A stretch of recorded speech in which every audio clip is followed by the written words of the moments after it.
신약성경 요한복음 16장 25절에서 33절까지 우리 한 목소리로 봉독하시겠습니다.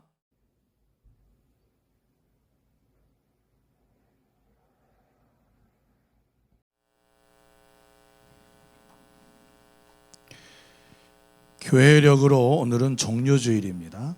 십자가 순환을 닷새 앞두시고 예루살렘에 입성하시던 주님, 그리고 그 주님을 호산나 외치며 환호하던 군중들에 둘러싸여서 주님은 그렇게 예루살렘으로 들어오셨습니다. 사람들은 예수님이 예루살렘에 왜 들어오시는지 몰랐어요.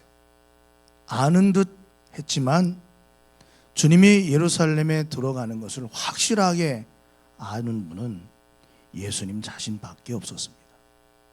그리고 예루살렘에 그날 들어가시는 그 일은 이미 하늘에서부터 계획하신 일이었고, 땅에 태어나셔서 33년 평생을 사시면서 바로 그날을 위해서 살아오셨어요.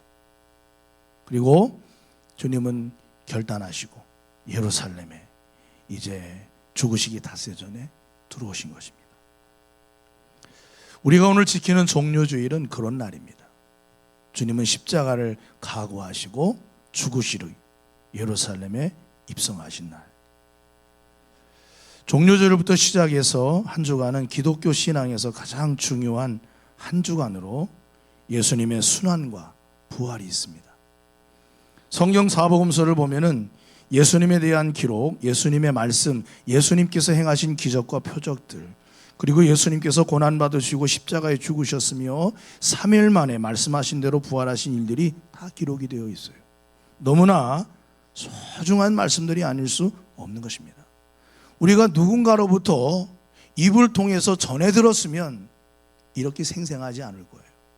그런데 누구나 성경을 피기만 하면 예수님께서 그분의 공생애를 어떻게 사셨고, 그리고 예수님의 마지막은 어떠하셨는지 성경에 낱낱이 기록이 되어 있습니다. 이러한 말씀을 보면서도 많은 사람들은 무감각하게, 그리고 이 예수님의 고난주간인 이 한 주간이 인간의 영혼을 위한 얼마나 귀한 시간이었는지 사람들은 무관심한 채 살아갑니다. 더욱 놀라운 것은 예수님의 생애가 33년이신데 메시아로서 공생애를 사신 것은 딱 3년이셨습니다. 그리고 마지막에 예루살렘에 입성하시고 고난받으시고 부활하시기까지 일주일간의 일이셨는데, 복음서에 기록된 분량을 보면은 이 일주일간의 기록이 전체 기록의 약 3분의 1 정도 차지하고 있습니다.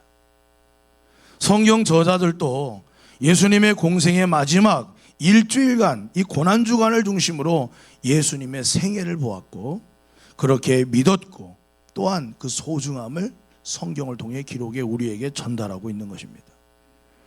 그리고 이 기록의 중심에 증거하는 바, 그 핵심은 다름 아닌 예수님의 십자가 순환과 부활입니다. 그리고 이 순환의 시작을 알리는 예수님의 그 첫 번째 말씀이 바로 33절에 나옵니다. 이것을 너희에게 이르는 것은 너희로 내 안에서 평안을 누리게 하려 함이라. 세상에서는 너희가 환난을 당하나 담대하라. 마지막 말씀이에요. 내가 세상을 이기었노라. 아직 십자가를 지시기도 전이요 죽기도 전이셨는데 주님은 이미 이기셨다고 선포하고 시작하시는 것입니다. 패배가 아닌 승리의 선언을 하고 계시다 이거예요. 그러니까 우리 주님은 이미 이겨놓고 싸우신 싸움에 지금 임하고 계시다 하는 것입니다. 세상 그 누구보다도 억울하고, 세상 그 누구보다도 힘들고, 세상 그 누구보다도 무거운 십자가의 죽음을 맞이하실 순간이 점점 다가오고 있음에도 불구하고 주님은 이미 승리를 선포하셨다는 거예요. 이 말씀 속에는 한 점의 오차도 없으신 순종과 하나님의 뜻에 대한 변함없는 충성됨이 들어가 있습니다. 이렇게 이겨놓고 싸우신 싸움에 주님은 지금 임하고 계시다 이거예요. 이스라엘 백성은 출애굽 후에 가데스 바네아에서 40일 동안 각 지파별로 한 명씩 뽑아 가나안 땅을 정탐하게 했습니다. 그리고 그 정탐꾼들이 돌아와 백성들에게 보고를 한 거예요. 뭐 좋은 땅이더라 그런 고백도 있지만은 그 땅에 사는 거인 자손들, 그 땅의 견고한 성읍들을 바라보면서 우리는 메뚜기와 같고 우리는 들어갈 수가 없다, 이 부정적인 보고에 백성들은 거기서 주저앉아 밤새도록 울었습니다. 하나님께서 이미 우리에게 승리를 주셨다, 그러므로 그들은 우리의 밥이다, 달려가자, 정복하러 가자 라고 말하는 갈렙과 여호수아, 이 둘의 외침은 쓸쓸한 메아리가 되고 말았습니다.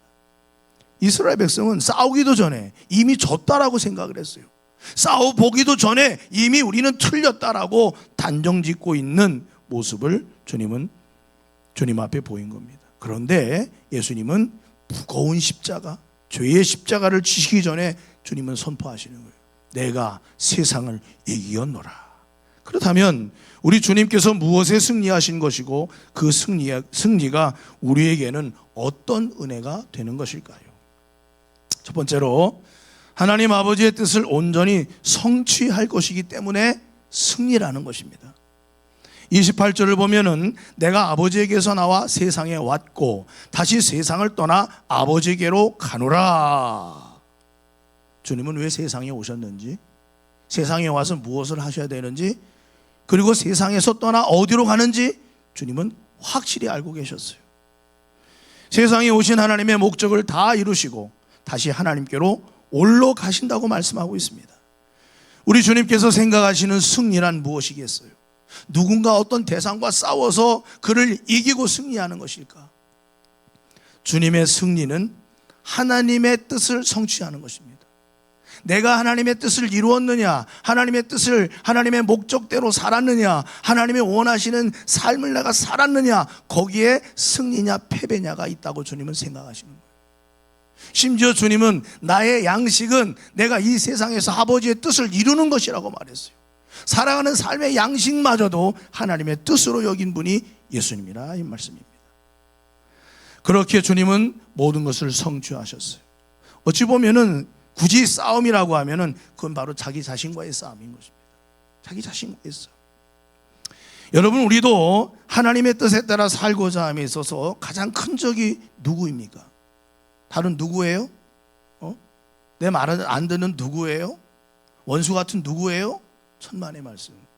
그 사람들이 우리의 적이 아니에요. 그래서 주님은 원수라도 사랑하라고 하신 거예요. 가장 큰 적은 나인 것입니다. 내 안에 있는 내가 가장 큰 적인 것입니다.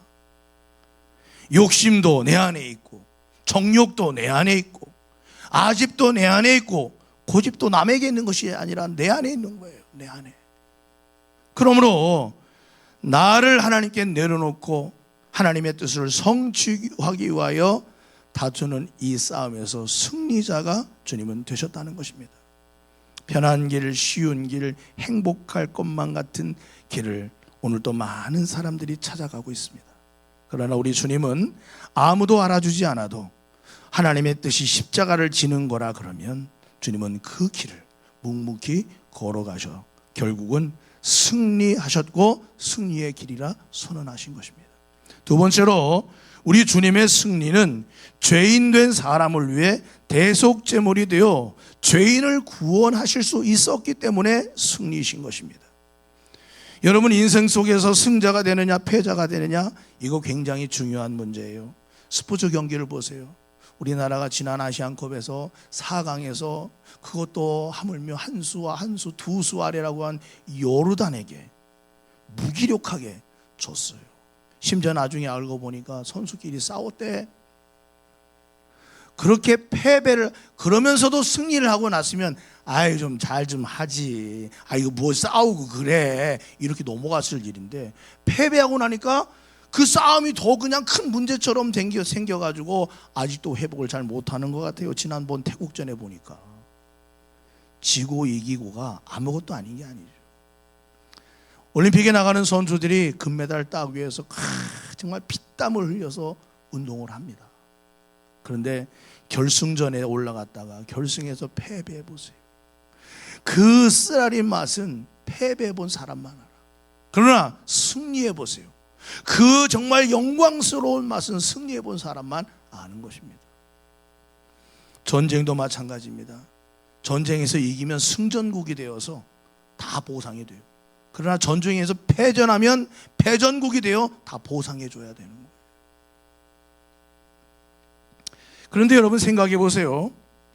세상에서 얼마나 성공한 사람이고 얼마나 많은 승리를 이룬 사람이고 얼마나 그 사람이 위대한 사람이냐, 이거는 안타깝게도 구원의 문제, 죄를 해결하는 문제에 있어서는 아무런 효과가 없다는 사실인 것입니다. 세상에서 명망이 높고 세상에서 부유하고 세상에서 남부럽지 않은 삶을 산 사람도 구원의 문제에 있어서는 그것이 자기에게 아무런 효과가 없다는 사실인 것입니다. 누가복음 16장에 보면 날마다 호로운 잔치를 배설하는 사람이 있었습니다. 얼마나 돈이 많고 얼마나 종이 많으면 매일같이 잔치를 해도 끊임없이 물건을 댈 수가 있냐 이 말이에요. 얼마나 친구가 많길래 매일같이 그 잔치에 초대해가지고 호화로이 즐기면서 사는지. 세상 관점으로 본다면 이런 사람은 영락없이 인생 성공 스토리를 쓰는 사람이라고 그렇게 치부할 수 있을 것입니다. 그런데 그가 어느 날 때가 되어 죽었습니다. 그리고는 그는 그 죽음으로 모든 게 마무리된 게 아니었어요. 예수님이 하신 말씀에 보면 음부에 떨어져 불꽃 가운데서 고통을 받고 있다. 물 한 방울 찍어주는 사람이 없어 입에 타들어가는데도 손을 개할 수 없다. 고통 중에 몸부림치고 있는 거예요. 우리의 가진 인생관을 송두리째 뒤흔드는 얘기가 아닐 수 없는 것입니다. 왜냐하면 사후의 이야기는 이 세상 누구도 알 수가 없어요. 죽고 난 다음에 어떻게 무슨 일이 일어날지 어떻게 압니까? 그러나 주님은 우리에게 말씀하시는 거예요. 주님은 세상에 왜 오셨느냐? 천국 복음을 전파하러 오셨다 그랬어요. 그러니까 천국 복음을 그냥 말로 나열하면 천국 갈 수 있는 기쁜 길을 너에게 알려주고자, 그 소식을 전하고자 오셨다는 거예요. 반대로 주님은 지옥에 대해서도 가감없이 말씀하셨습니다. 마태복음 5장 30절에 보면 또한 만일 내 오른손이 너로 실족하게 하거든 찍어내버리라. 내 백체 중에 하나가 없어지고 온몸이 지옥에 던져지지 않는 것이 유익하니라. 지옥에 던져진다라고 주님이 말씀하셨어요. 또 마태복음 10장 28절에 보면 몸은 죽여도 영혼은 능히 죽이지 못하는 자들을 두려워하지 말고 오직 몸과 영혼을 능히 지옥에 멸하실 수 있는 일을 두려워하라 그랬습니다. 사람의 인생이라는 것이 세상에서 사는 그 시간이 끝이 아님을 우리 주님이 가르쳐주고 있다 이거예요. 그렇다면 누가 천국에 가고 누가 지옥에 가느냐 이거예요. 천국에 가는 사람은 하나님의 자녀된 사람이 가는 거예요. 하나님의 모습을 닮아서 하나님처럼 의로운 삶을 살고 하나님이 기뻐하는 삶을 살고 예수님을 닮아가는 삶을 사는 사람이 천국에 가는 것입니다. 반대로 누가 지옥에 가느냐? 죄의 문제를 해결받지 못한 사람이 가는 거예요. 그가 부자라든 명예로운 사람이든 세상의 지식을 많이 갖고 있는 아주 박학다식한 사람이라 할지라도 소용없는 거예요. 죄의 문제를 해결받지 못하면 지옥에 떨어진다는 것입니다. 부자가 뭐고 부족했겠어요? 그런데 오히려 그 부족함이 없는 것이 자신의 죄의 문제를 바라보지 못하게 하는 그늘이 되어버렸다 하는 사실인 것입니다. 우리 주님이 이 세상에 오신 것은 이처럼 자신을 십자가에 희생하심으로 그 누구도 죄의 문제 앞에 접근할 수 없고 해결할 수 없는 그 연약하고 불쌍한 인생을 주님께서 사랑하셔서 그 모든 죄짐을 지고 십자가에 친히 죽기 위하여 세상에 오신 줄로 믿습니다. 그리고 죽기 위하여 오셨고 실제로 죽으셨고 몸짓고 피 흘리셔서 고통 속에서 죽으셨어요. 주님이 십자가에 매달리시고 6시간을 고통하다 돌아가셨지만 사실 주님의 마음은 십자가를 지시기 전날뿐 아니라 공생애를 시작이 전부터 십자가를 지는 그날만을 바라보고 살아오셨을 것입니다. 그러기 위해서 오셨으니까. 어떤 분들은 교회를 다니고 신앙생활을 하면서 예수님을 마치 내 인생의 성공 스토리를 쓰게 하시는 분이라고 생각을 합니다. 그럴 수도 있죠. 우리가 나약하고 부족하고 연약하지만 하나님이 우리 인생을 성공시켜 줄 수도 있어요. 그런데 그 전에 먼저 해결해야 될 것은 구원의 문제요, 죄의 문제인 것입니다. 그래서 우리는 하나님 앞에 나아갈 때마다 죄를 하나님 앞에 쏟아내지 않으면 안 되는 거예요. 네? 오늘날 미국에서 어떤 교회에 한 성도님이 목사님을 찾아갔어요. 목사님, 요즘 목사님 말씀을 참 좋은데요, 요즘 목사님 말씀 속에 공의로운 말씀이 없어요. 왜 죄를 책망하지 않으세요? 그랬더니 그 목사님이 하는 말이 그거예요. 아니, 요즘 세상에 누가 죄를 책망하면 교회를 오겠느냐고. 고단한 세상을 살아가기도 그것도 힘든데 교회 와서 자꾸 책망하고 죄를 회개하라고, 아이고 그 정말 고리타분하고 힘든 그 소리를 들어야 되느냐. 그렇게 해서는 교회가 부흥할 수 없다. 그런데 이 성도가 계속해서 요구하는 거예요. 목사님, 우리에게 단말씀, 설탕 같은 말씀을 하려고 하지 마세요. 우리의 잘못됨과 우리의 거룩하지 못함과 그것을 책망하고 회개하라고 가르쳐 주세요. 그래야 마음을 찢고 하나님 앞에 회개할 거 아닙니까? 예수님도 그 첫 일성이 회개하라, 천국이 가까웠느니라 인데 말씀이죠. 그런데 나중에 목사님이 죽어서 천국에 갔답니다. 하나님 앞에 갔답니다. 그랬더니 하나님께서 책망하시더라 이거예요. 너는 어째서 죄에 대하여 책망하고 죄에 대하여 회개하라는 메시지를 예수가 그렇게 전했는데 너는 한마디도 안 하더냐. 그랬더니 아유 주님, 저도 했습니다. 열심히 하려고 했어요. 그런데 주님, 저도 열심히 하려고 했어요. 그런데 주님 언제 저한테 회개를 전하라고 말씀을 하시던가요? 그런 영감을 주신 적이 없잖아요. 그랬냐? 어느 날 내가 교회에 수잔을 너한테 보내서 너에게 얘기해 주지 않았느냐? 우리에게 회개에 대한 메시지를 전해달라고. 수잔을 통해 너에게 내가 얘기했다. 아, 그게 주님이셨습니까? 그게 주님의 음성이셨습니까? 그렇다. 사랑하는 성도 여러분, 예수님이 세상에 오신 것은 죄의 문제 때문이요, 십자가를 지시고 죽으신 것은 죄의 문제를 해결하기 위함이요, 우리를 구원하시기 위함인 줄로 믿습니다. 오늘 32절 33절에 보시면은 보라, 너희가 다 각각 제 곳으로 흩어지고 나를 혼자 둘 때가 오나니. 주님이 혼자 되신대요. 그러나 내가 혼자 있는 것이 아니라 아버지께서 나와 함께 계시느니라. 혼자 있는 것이 아니라 아버지가 나와 함께 계셔서 나는 오늘 또 십자가의 길을 간다. 내가 이미 세상을 이겼노라 라고 선언하시는 것입니다. 그래서 우리가 예수님을 구주로 믿으면 그 희생과 그 은혜로 말미암아 죄의 사함을 받고 구원에 이르는 하나님의 은혜를 입게 된 줄로 믿습니다. 여기에는 우리가 자랑할 게 아무것도 없어요. 나를 내세울 것이 아무것도 없어요. 다 하나님의 은혜인 것입니다. 성경의 요한복음 5장 24절에 말씀합니다. 내가 진실로 진실로 너희에게 이르노니 내 말을 듣고 또 나 보내신 이를 믿는 자는 영생을 얻었고 심판에 이르지 아니하나니 사망에서 생명으로 옮겼느니라. 할렐루야.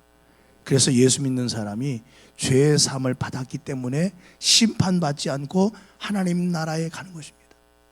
이 은혜를 저와 여러분에게 하나님께서 약속해 주신 약속임을 마음으로 믿고 하나님 앞에 서시기를 주의 이름으로 간절히 축원합니다. 주님의 승리가 나의 승리가 되는 것이죠. 주님이 이기셨기 때문에 나도 이기는 것입니다. 마지막 세 번째로, 세상의 권세 잡은 자 마귀를 정죄하시고 멸하셨기 때문에 승리라고 말할 수 있다는 것입니다. 여러분, 마귀가 어떤 존재입니까? 우리가 마귀가 어떤 존재인지는 확실하게 알기가 어려워요. 그런데 마귀가 하는 일은 성경에 많이 기록이 되어 있습니다. 누가복음 8장 12절에 보면 길가에 있다는 것은 말씀을 들은 자니 이에 마귀가 가서 그들이 믿어 구원을 얻지 못하게 하려고 말씀을 그 마음에서 빼앗는 것이요 그랬어요. 그러니까 마귀는 어떤 사람이에요? 내가 받아서 믿고 의지해야 할 말씀을 내 마음에서 송두리째 빼가는 존재라 이거예요. 말씀을 믿지 않게 내 마음에서 그 말씀을 거부하게 만드는 그런 존재가 누구냐? 마귀라는 것입니다. 또 에베소 4장 27절에 보면 마귀에게 틈을 주지 말라 그랬습니다. 틈. 마귀는 뭐예요? 틈을 노리는 존재다 이거예요. 믿음의 틈, 내 마음이 새는 틈, 깨진 틈, 그 틈으로 들어와 나를 미혹하고 하나님의 뜻을 거절하고 불순종하고 하나님을 믿지 못하게 만드는 존재다 이겁니다. 여러분, 하나님도 틈을 노리세요. 우리 인생 가운데 벌어진 틈, 깨진 틈, 그 틈으로 들어오셔서 주님이 오시면 은혜를 주시는 것입니다. 야곱이 형 에서를 만나러 가려니까 그 에서가 400명을 데리고 쫓아온다고 하잖아요. 그래 야곱이 얼마나 두려웠는지 마음이 막 무너지는 것입니다. 아유, 20여 년이 지났어도 형 때문에 죽겠네 진짜. 그러다 그가 야복강가에서 천사를 만나고 씨름하는 겁니다. 아, 그렇구나. 내 이 절망과 이 고통과 이 어려움은 하나님 없이는 해결할 수 없다. 그래서 그때부터 천사를 붙들고 놓지 않으며 씨름하며 하나님 나를 축복해 달라고 기도했어요. 천사가 그의 환도뼈를 내리치고 내가 이제 날이 밝으니 가야 된다 이놈아 놔라. 그래도 야곱은 콕 붙들고 놓지 않았습니다. 하나님은 이런 틈을 노리세요. 마귀도 마찬가지지만. 그런데 하나님이 오시면 생명이 이르지만 마귀에게 미혹되어 나가면 죄를 범하게 되고 하나님에게도 떨어지게 되는 거예요. 또한 요한복음 13장 2절에 보면 마귀가 벌써 시몬의 아들 가룟 유다의 마음에 예수를 팔려는 생각을 넣었더라. 마귀는 하는 일이 뭐냐? 생각을 지배하는 자인 것입니다. 생각과 사상과 온갖 이론으로 복음을 받지 못하게 생각을 지배하는 자라 이거예요. 또 요한일서 3장 10절에 보면 이러므로 하나님의 자녀들과 마귀의 자녀들이 드러나나니 무릇 의를 행하지 아니하는 자나 또는 그 형제를 사랑하지 아니하는 자는 하나님께 속하지 아니하니라. 마귀는 뭐하는 자다? 의를 행하지 못하게 하고 형제를 사랑하지 못하게 만드는 존재라는 것입니다. 계시록 20장 10절에 보면 또 그들을 미혹하는 마귀가 불과 유황못에 던져지니 거기는 그 짐승과 거짓 선지자도 있어 세세토록 밤낮 괴로움을 받으리라 그랬어요. 불과 유황못에 자기만 가기 싫어서 사람들을 미혹한대요. 같이 데리고 그 소로 떨어지려고 말이죠. 그래서 마귀는 뭐하는 존재냐? 사람을 미혹하고 현혹하는 존재라는 것입니다. 에덴 동산에서도 야 먹어봐라. 그거 먹으면 너 하나님처럼 똑똑해지고 지혜로 너 하나님처럼 돼. 먹어봐. 그랬더니 아담과 하와가 그걸 따먹고서는 수치심과 죄됨이 밀려오지 않았습니까? 여러분 심리학에 보면 학습된 무기력증이라는 그런 말이 있어요.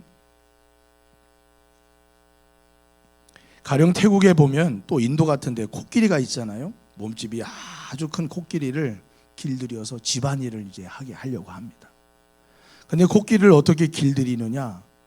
야생 코끼리 잡아다가 발에다가 쇠사슬을 저렇게 묶어놓고 있는 거죠. 그러면 코끼리가 계속 저렇게 다리가 피가 날 정도로 그냥 자기 자리를 맴도는 거예요.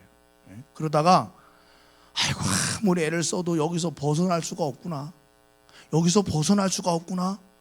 그러는 순간에 쇠사슬을 풀어놔도 코끼리가 놀랍게 도망을 못 가는 거예요. 왜? 이미 도망가려고 하는 의지가 꺾였어. 여기서 벗어나려고 하는 의지가 꺾인 거예요. 그래서 무기력증에 빠진 것입니다. 여러분 짐승만 그런 게 아닙니다. 사람도 마찬가지예요. 반복되는 생활, 반복되는 습관, 그러한 반복되는 우리의 삶 속에서 내 삶의 굴레에서 그냥 벗어나지 못하는 그러한 속에 살다 보면 나도 모르게 무기력증에 빠지는 거예요. 내가 열심히 해도 고만고만하고 이것밖에 안 되니 뭐 어쩌게 하겠나, 뭔가 발전도, 뭔가 성장도, 뭔가 하나님 앞에서 더 크게 놀라운 하나님의 역사도 이루어가는 그러한 기대와 소망이 꺾여버리는 것이죠. 이것을 영적으로 보면 반복적인 죄와 악한 습관들, 생각에 물든 세상에 물든 생각들, 믿노라고 말하지만 실제로는 믿음이 없는 모습으로 사는 거죠. 믿음이 있다면 하나님의 약속들에 대해서 우리가 확신하고 그것을 내 마음과 생각과 발걸음으로 옮기려고 할 것이며, 할 수 있거든. 무슨 말이냐? 믿는 자에게 능히 하지 못할 일이 없는 일하고 거룩한 일에도 하나님이 기뻐하신 일에 당당하게 담대하게 나아갈 텐데 그러지 못한 것입니다. 그런데 여기서 패배할 때가 우리가 상당히 많아요. 그런 존재가 바로 우리의 모습인 것입니다. 그런 존재가 바로 나인 것입니다. 대단한 것 같지만 하나님 앞에서는 다 도토리 기재인 거예요. 자랑할 것이 없어요. 내세울 것이 없습니다. 그래서 우리는 매일같이 실패를 거듭하고 좌절하고 낙심하고 내 운명인 것처럼 그렇게, 내 체질인 것처럼 그렇게 살아가는 것이죠. 인생이 왜 허망하고 공허하고 텅 빈 것 같고 외롭고 고독하겠습니까? 하나님은 너의 안에서 영생하도록 솟아나는 샘물을 주신다 그랬는데, 애굽에서 400년을 살았던 히브리인들은 40년 광야 생활에서 하나님께 보인 것이라고는 온갖 불평과 원망밖에 없었습니다. 참 놀라운 것은 홍해가 갈라지는 기적도 보았고, 반석이 갈라져 물이 나오는 기적도 보았고, 먹을 것이 없는 광야에서 아침에는 만나 저녁에는 메추라기를 먹는 기적을 경험하는 것이 일상이었는데 어째서 그들은 믿음을 갖지 못했을까요? 400년 동안 애굽에 사는 동안 거기서 임박혀버린 종의 의식, 임박혀버린 핍박자의 그 고통, 그러면서 그들은 늘 그 속에서 불평하고 원망하고 곡소리를 내면서 부르짖기가 전부였어요. 그런데 이제는 자유의 몸이 되었음에도 불구하고 여전히 그들은 종의 습관과 종의 의식과 종의 생각을 가지고 광야 생활을 하는 것입니다. 주님은 그들에게 갖은 기적과 그들에게 믿음을 가질 수 있도록 모세를 통하여 많은 일들을 행하셨으나 결국 이 모든 것을 거부했어요. 주님은 그 중에 믿음을 가진 갈렙과 여호수아 단 둘을 빼고 수십만 명의 출애굽 세대를 전부 광야의 모래바닥에 묻어버렸습니다. 그리고 새로운 세대를 일으켜 가나안 정복의 역사를 일으키게 하셨다는 거예요. 그렇습니다. 우리도 문화적으로 전통적으로 세습적으로 살아오는 우리의 삶의 바운더리 안에서 고착화되고 고정화되고 변하지 않는 의식들이 우리 안에도 나도 모르게 수없이 깔려 있다는 것입니다. 저도 그렇고 여러분도 그런 것입니다. 이것은 하나님이 우리에게 주신 것이 아니에요. 세상이 준 것이고 마귀가 준 것입니다. 주님은 마귀를 멸하실 뿐 아니라 마귀가 하는 일을 멸하러 오셨다고 성경은 말씀하고 있습니다. 요한일서 3장 8절에 죄를 짓는 자는 마귀에게 속하나니 마귀는 처음부터 범죄함이라 하나님의 아들이 나타나신 것은 마귀의 일을 멸하려 하심이라 그랬어요. 또 히브리서 2장 14절에 보면 자녀들은 혈과 육을 속하였음에 그도 또한 같은 모양으로 혈과 육을 함께 지니심은 죽음을 통하여 죽음의 세력을 잡은 자 곧 마귀를 멸하시며 라고 했습니다. 사랑하는 성도 여러분, 우리가 마귀를 이길 수는 없어요. 마귀가 하는 일을 우리가 거부할 수도 없고 이겨낼 수도 없습니다. 그러나 주님이 승리하셨고 그 주님의 권세 아래 살아가는 예수 믿는 성도 또한 예수님의 권세 때문에 마귀의 일을 멸할 수 있고 마귀를 멀리할 수 있고 물리칠 수 있는 권세와 능력을 부여받았음을 믿으시기 바랍니다. 그러므로 하나님의 말씀을 받아들여야 돼요. 하나님의 말씀을 내 생각으로 받아들여야 돼요. 그 말씀이 내 생각이고 내 삶이고 내 계획이고 내 발걸음이고 내 마음이다. 이렇게 마음을 굳게 먹고 그 말씀을 따라가야 합니다. 그래야 의식이 되고 생각이 되고 삶이 되고 기적이 나타나고 하나님의 거룩한 산 역사를 보게 될 줄로 믿습니다. 만약에 우리가 하나님 앞에 설 때에 만약 하나님이 나를 모른다 하시면 어떡할까? 저는 가끔 사실 그런 생각을 해봅니다. 김혁인 목사야, 난 너 모른다. 아니 방금 하나님 이름을 불러놓으시고 모른다 그러면 어떻게 해요? 난 널 모른다 하면 어떡할까? 그런데 성경에 보면 그런 말씀이 있어요. 마태복음 7장 23절에 그때에 내가 그들에게 밝히 말하되 내가 너희를 도무지 알지 못하니 불법을 행하는 자들아 내게서 떠나가라 라고 심판대 앞에서 말씀하신다 이거예요. 그러면서 심지어는 나더러 주여 주여 하는 자마다 다 천국에 갈 것이 아니요 다만 하늘에 계신 내 아버지의 뜻대로 행하는 자라야 들어가리라. 그날에 많은 사람이 나더러 이르되 주여 주여 우리가 주의 이름으로 선지자 노릇하며 주의 이름으로 귀신을 쫓아내며 주의 이름으로 많은 권능을 행하지 아니하였나이까? 그럼에도 내가 하나님의 자녀가 아니란 말입니까? 그러므로 내가 하나님의 백성이 아니란 말입니까? 주님이 불법을 행하는 자들아 떠나라고 말씀하고 있어요. 사랑하는 성도 여러분, 우리가 예수를 믿고 구주로 믿고 거듭나고 하나님의 백성이 되었다면 우리의 삶에 반드시 변화가 나와야 됩니다. 변화가 따라와야 돼요. 예수님과 같은 그 모습으로 주님이 살아셨던 그 하나님을 향한 순종의 삶으로 거룩한 믿음의 모습으로 우리가 변화되어야 할 줄로 믿습니다. 할렐루야. 요한일서 5장 4절입니다. 무릇 하나님께로부터 난 자마다 세상을 이기느니라. 세상을 이기는 승리는 이것이니 우리의 믿음이니라. 믿음을 굳건하게 하세요. 하나님 말씀을 쫓아 그 뜻대로 살기로 기뻐하시기를 주의 이름으로 간절히 축원합니다. 나는 죽었어.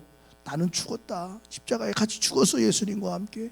그렇게 생각하고 우리에게 승리를 주신 그 주님의 승리가 나의 승리가 되고 내 삶의 승리가 되고 내 영혼의 승리가 될 수 있도록 믿음으로 굳건하게 하며 주의 말씀 안에 거하는 우리 사랑하는 모든 성도들 되시기를 주의 이름으로 간절히 축원합니다.